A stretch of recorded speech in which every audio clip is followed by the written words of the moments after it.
Welcome in, everybody. The intro played at the beginning of this episode because I didn't know there was an intro to this game. I just was working in OBS when I had opened up the game the first time and didn't see it playing, but I heard music playing and didn't see the game until I got to the title screen.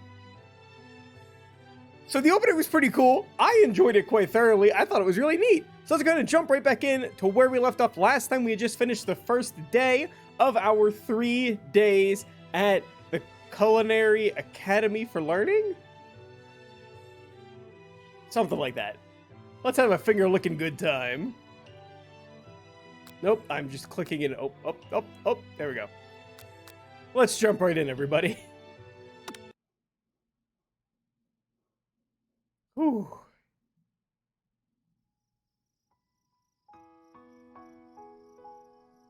Okay, we've been through this. Allow me to time travel into the future. You awake on day 2 and attempt to process the wild visions you had. Were they memories or premonitions? And then there was that secret ingredient that Colonel Sanders went ahead and told you outright. Not much of a secret, huh? It's probably just because he already trusts you so much. Sure, that makes sense. We'll go with that. You meet up with your bestie in front of the school. Before you can tell her about the encounter with the spork monster, she launches into a story of her own.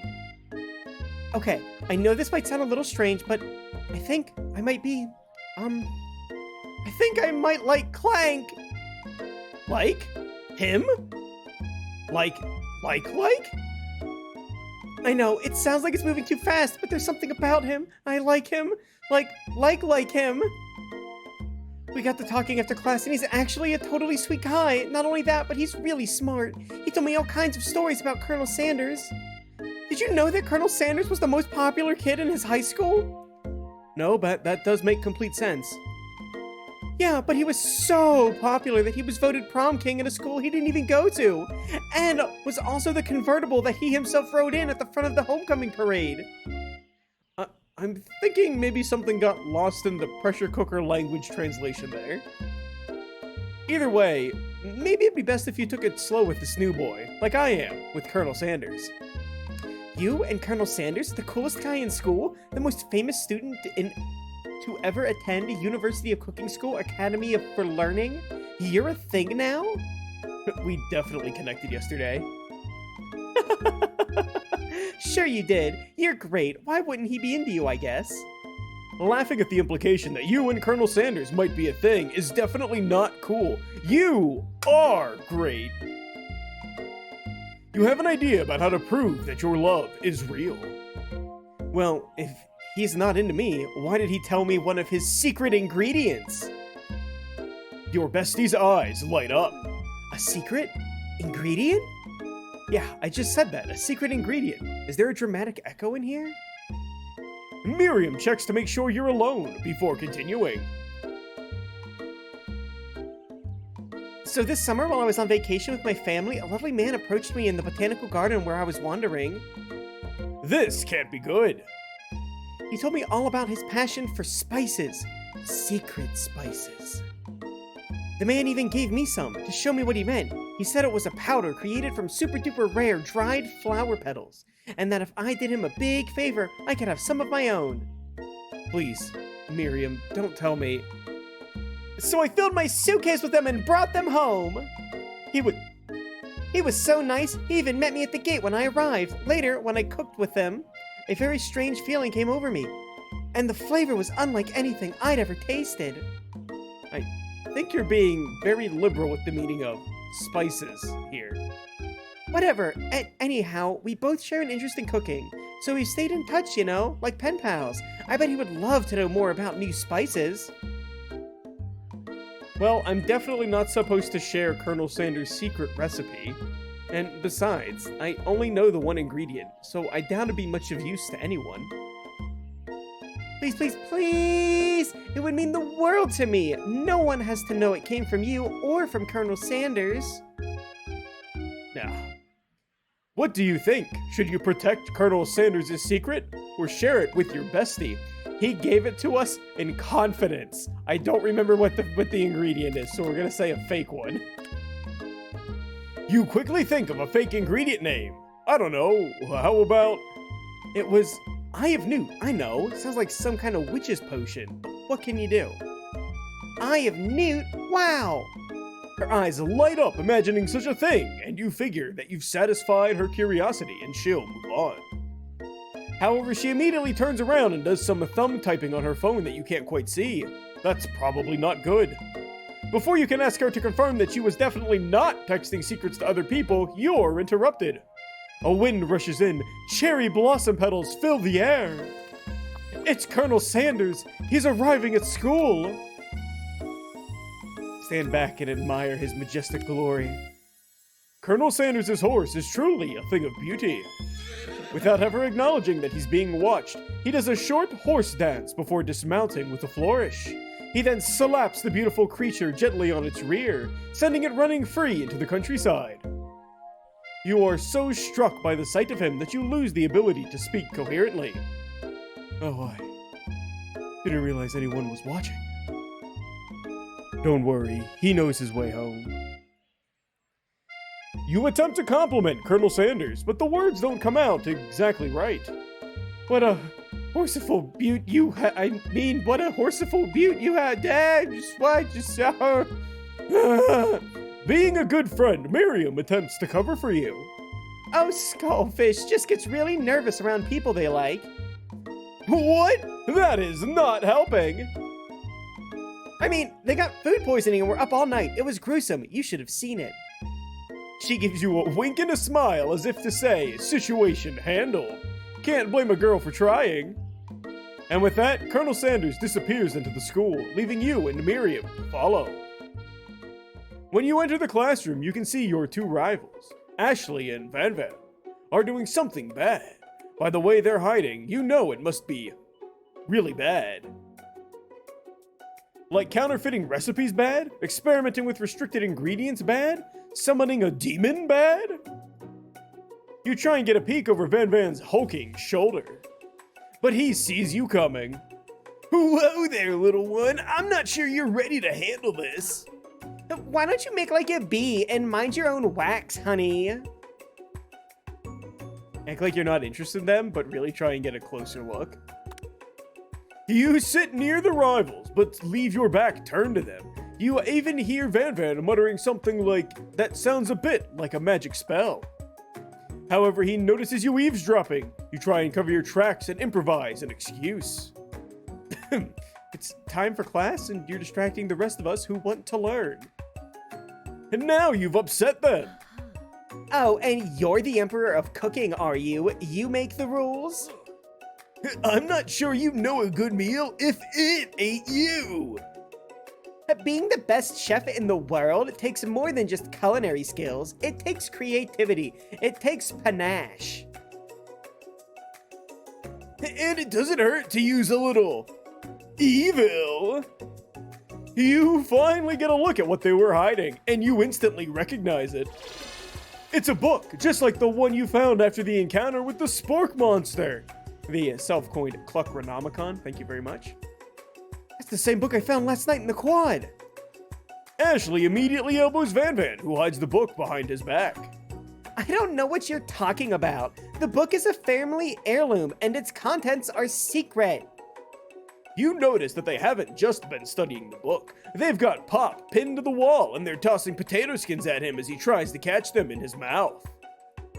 We're playing! Before you can dig in any further, you're interrupted by the arrival of more students. It's almost time for class. Burp, burp. Clank must be running late. He's in such a hurry that he rolls right over Van Van's meaty foot. Hey, watch it, you bucket of bolts! You watch how you talk to him. He didn't do anything. Who do you think you're talking to? I've never heard such language, not even from a stand mixer. No, your mother was a stand mixer. Van Van jumps to attack Clank, but Clank shocks Van Van, sending him flying across the room.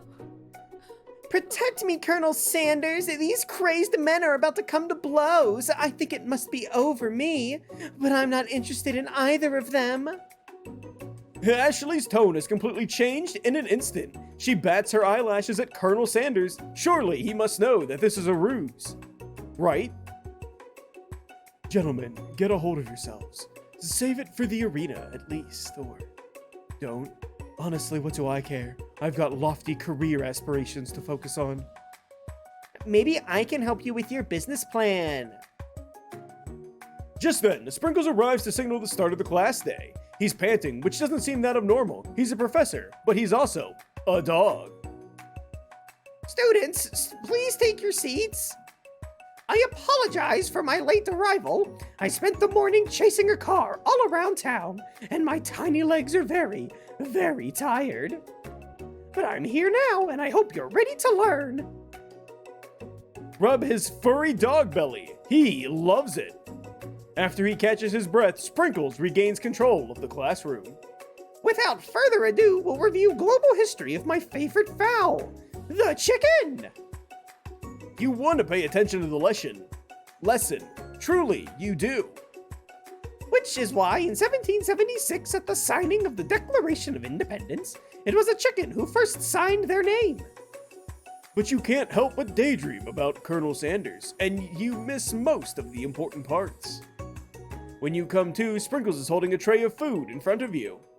Well, Skullfish? Naturally, this appears to you to be this.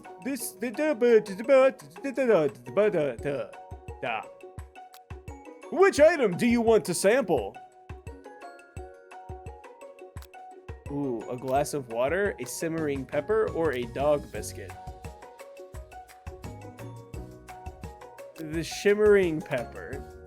A brightly colored pepper stands out from the other items. It sparkles in a most eye-catching way, so naturally, you'd reach out to grab it and eat it right away. However, your body is not prepared for the heat. The pepper has triggered an intense spice hallucination. It feels like forever as you trip through the universe. My friend.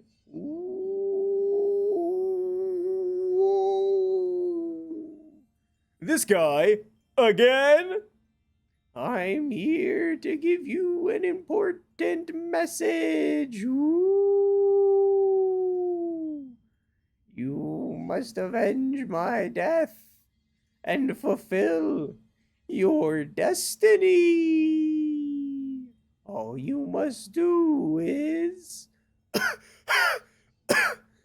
I was saying, to fulfill your destiny, all you must do is...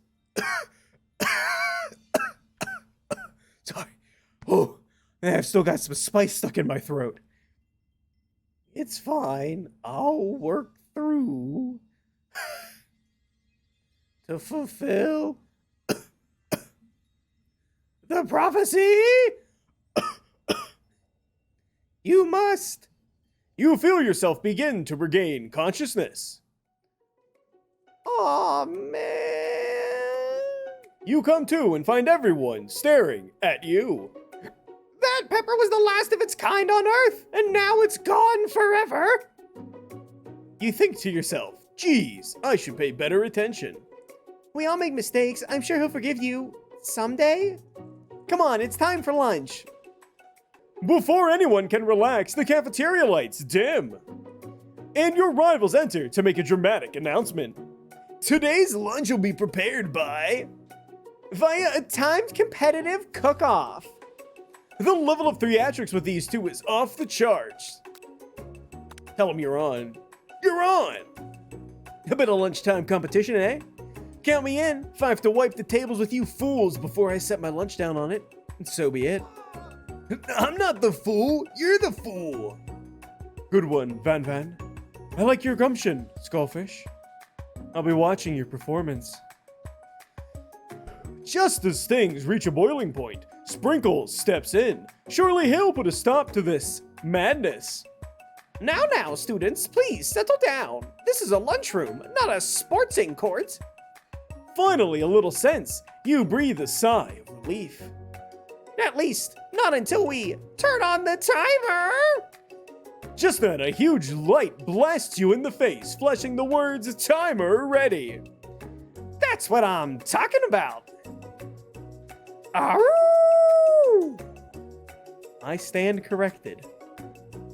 The hard way builds solidly a foundation of confidence that cannot be swept away. And that's an original quote by me. In case anyone was wondering, I hope its message lifts you to victory.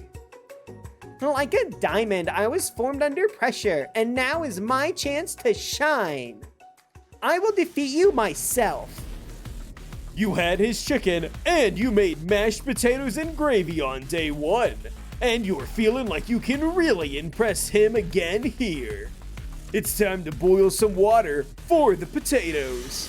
Think fast, if the timer runs down, you'll be forced to pick randomly. It always boils 100 seconds after you turn the heat on 100 degrees Celsius. That's right, but how would you have gotten into this school without knowing that? Winner gets to rub my furry belly. Let that enticing offer motivate you. You're going to need to season this chicken before you cook it. You don't know Colonel Sanders' recipe exactly, but you have an idea. 11 herbs and spices were used. That's right, you might not know all the ingredients yet, but at least you're headed in the right direction. Tail wagging intensifies. Now that you've got the basic steps going on, it's time to elevate your craft. What state of mind offers the most flavor? Vigilance. That's wrong! Oh no. I'm begging you to get it together. Get it? I'm a dog. It's never the wrong time for some dog jokes. Your classmates are rooting for you, but Ashley is simply stronger and faster than you. You'd better pick up the pace if you want to survive. When you were a child, your father told you to never forget where you came from. Every day you meditate on his advice and draw energy from that plate. Small town where big dreams are born. That's right, this is your shot and you're not going to miss it. Arroo! You try and shut out the noise of the arena and focus on your cooking. What is the sound of success? Silence. That's right, when they taste your cooking, they'll be so taken with it that they're unable to speak. You notice Colonel Sanders out of the corner of your eye. I believe in you, Skullfish. He's actually cheering you on. Which will be awesome, except knowing he's watching you makes you totally forget what you were doing. Now all you can think about is Colonel Sanders. How many spoonfuls of gravy would it take to make a traditional Victorian? What were you thinking? Get your mind back into the competition. Urgh. You are stranded on a desert island with only one dessert cookbook. Which do you take? What a honk. I know, right? You know what? Shouldn't you be focused on the challenge? You're falling behind. Sorry, walking. Oh, what does that have to do with crafting spectacular fried chicken and delicate baked biscuits? You're really struggling to keep up. At the next station over, Ashley has already begun plating elements of her dish. It's colorful and complex. To make up time, you toss your biscuit dough into a stand mixer. As you do, the crowd gasps. Yikes. Zzz. I know you love nothing more than seeing a fellow appliance utilized in a kitchen battle, but sometimes that means sacrificing the personal touch. You might not have hands, but Skullfish does, and a good chef needs to be touching the dough to know when it's properly mixed. There's an easy way and a hard way. You don't get far by going the easy way. When you hear everyone talking, you realize how serious your error was. You immediately shove your hand in the mixer to rescue your dough before it's over-mixed. Skullfish, no!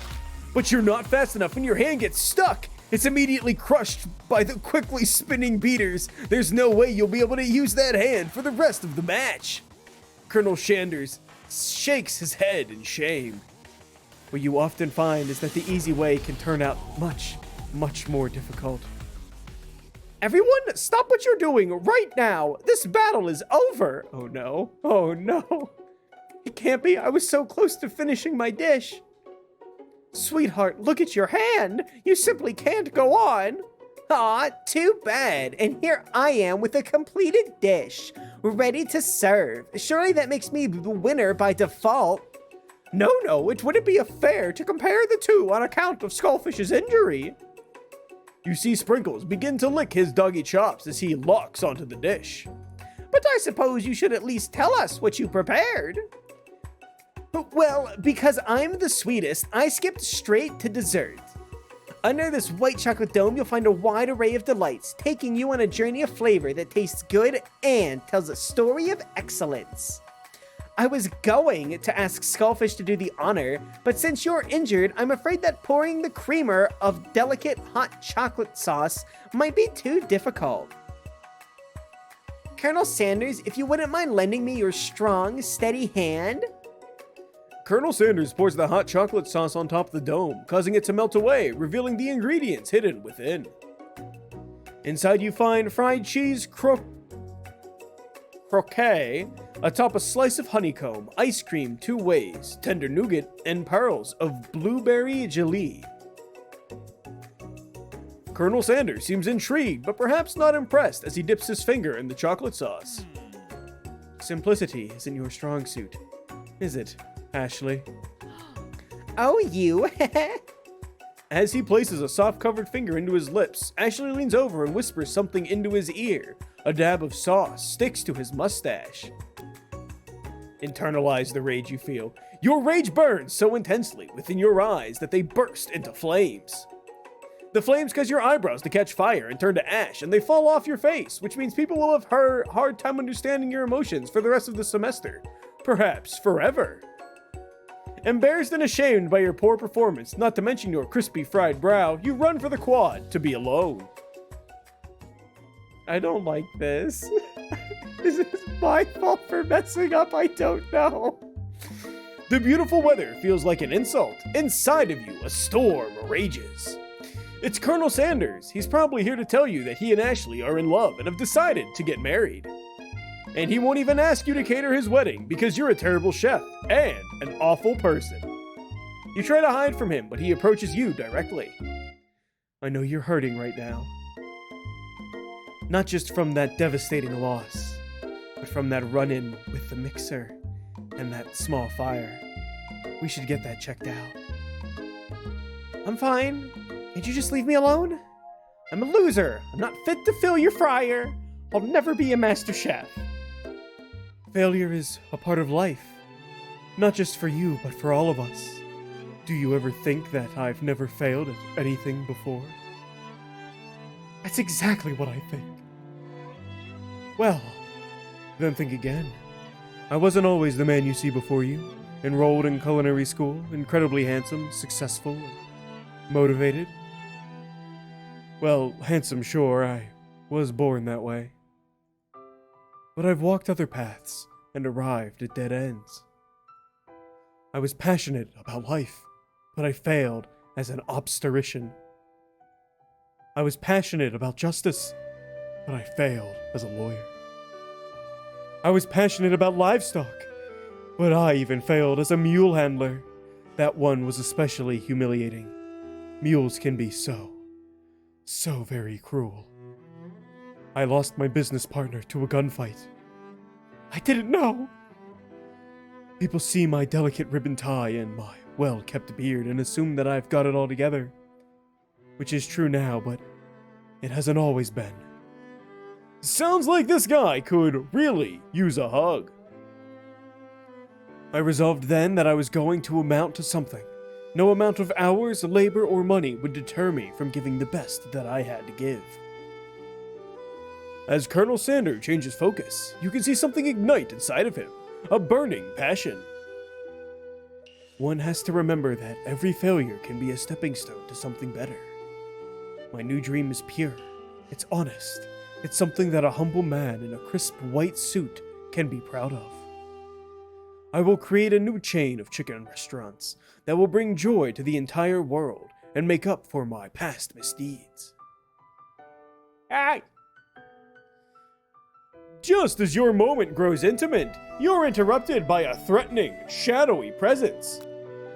Battle scarred from the night before, you prepared for the worst. It's the Spork Monster! Borko? It is I.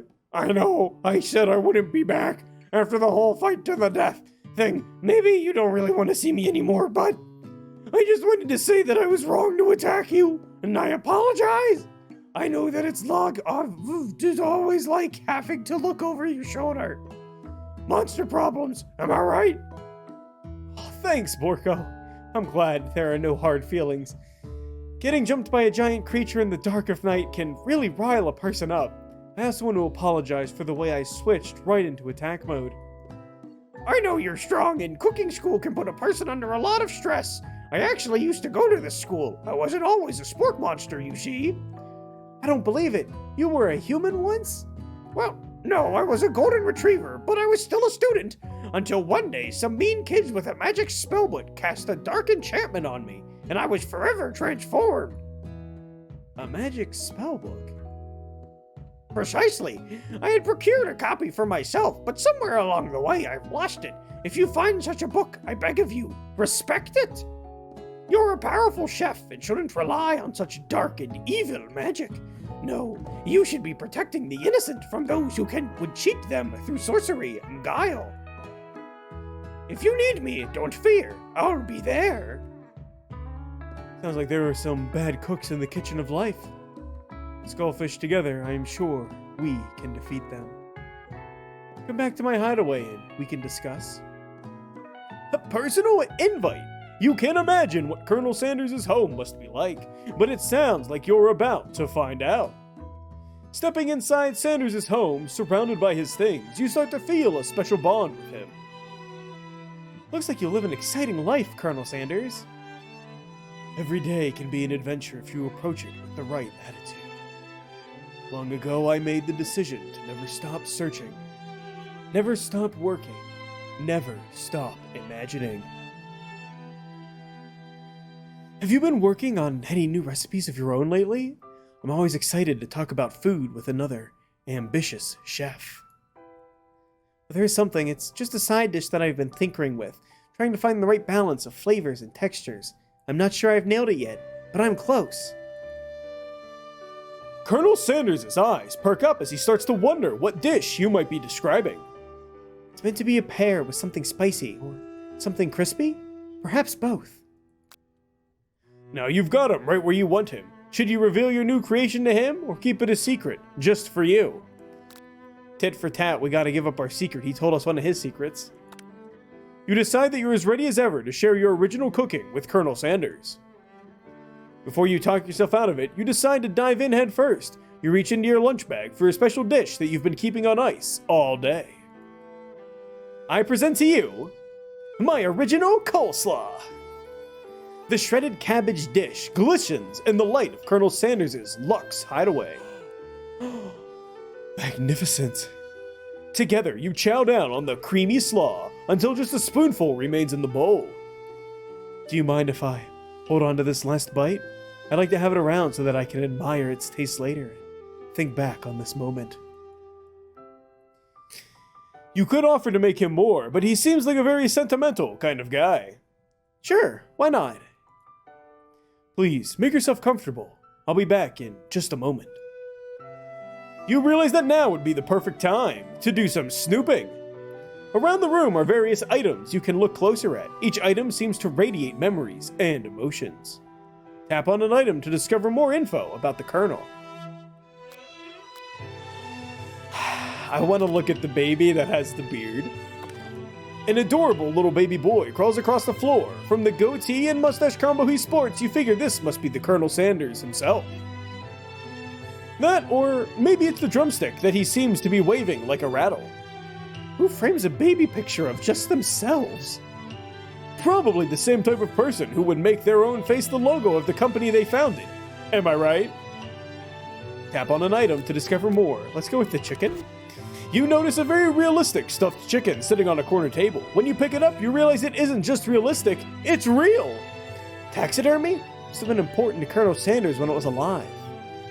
A little note clipped to the chicken's foot reads, "The true state bird of the great state of Kentucky."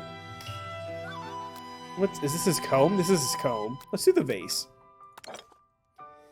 You take a closer look at a large urn sitting on a nearby pedestal. There's a plaque on it. It's dusty, but when you wipe it off, you can read the inscription. It says, Here lies the ashes of all my past careers and business failures. Poor guy. Ooh, we can open the door now. Should we check the door? Or should we check another thing first? I don't want the door to shut. Is that the minimum? It's fine. We're gonna do them all if we can. This must be where he keeps the secret recipe. You think for a moment, what number is important to Colonel Sanders? Then it dawns on you. As soon as you turn the dial to 111111, the safe opens. Inside it, you find a single note. Can chicken be prepared sashimi style? The photo appears to be Colonel Sanders, except he's an old man visiting the pyramids of Egypt? Maybe this is where he discovered one of his secret herbs and spices? One of the framed photos shows an old man who looks a bit like Colonel Sanders, standing with a friend. They hold fried chicken drumstick and appear to be cheersing them. That's not what the picture has, but I will take your word for it. You look closely and see that there's a short inscription. Wonder who my friend Pete is. A scented candle. You pick it up and identify the smell. Power tool? Freshly starched collar? Piece of wood floating in a lake? Summer of 69? Bite of 87? No, it's one of the secret ingredients. It's... redacted. Tap on an item. A lock of silver hair is woven through the teeth of the comb. Upon further inspection, you realize that the hair therein isn't just silvery in color. It's actually made of spun silver. You gaze out the windows across the vast lake and the mountain range beyond. Just then, the ghost of... student pops up. Are you thinking about heading into the world on a quest to avenge my death? Wait, what? I never even learned your name. Why would I avenge you? I could just tell you my name right now. It's... Can't you see? I'm in the middle of something. You open the window a crack, and the ghost is swept out with the breeze. Okay, I think that's everything. So, through the door. You open the door to Colonel Sanders' closet and find a row of his signature white suits hanging within. You take one off its hanger and try it on. The jacket is a bit big for you, but it's soft and comfortable. You give yourself a deep hug, breathing in his scent, then say that home is where the heart is. Is this what they meant? Before you can look any further, you hear Colonel Sanders returning. He has a new dish that he has been working on, and he wants you to taste it. You try to act casual until he asks you why you're wearing his jacket. I don't usually loan those out, but I must say it does look quite good on you. Oh crap, the jacket! You forgot to take it off. You decide that now is your moment and make a big move. Whoa, whoa, whoa, this isn't that kind of game. Yes it is, don't lie to me. Not that we blame you for trying, but still. Game over. No! That's garbage. Okay, we're running it back. Get ready to time travel, everyone. I'll see you in 2 seconds. And we're back. All right. Fess up and tell the truth. You confess. I think I've developed feelings for you. I might be developing feelings for you too, but I'm concerned. I can't let anything get in the way of my dreams. Overwhelmed, you take off the jacket and run for the door. But the thought of leaving the Colonel in the midst of such emotional breakthrough gives you pause. You stop yourself. Colonel? Yes? Skullfish? I honestly think this may be the beginning of something wonderful. I think you're right. We should take things slow. You talk late into the night and drift off into a slumber. Dream sequence! Zzz. Whew.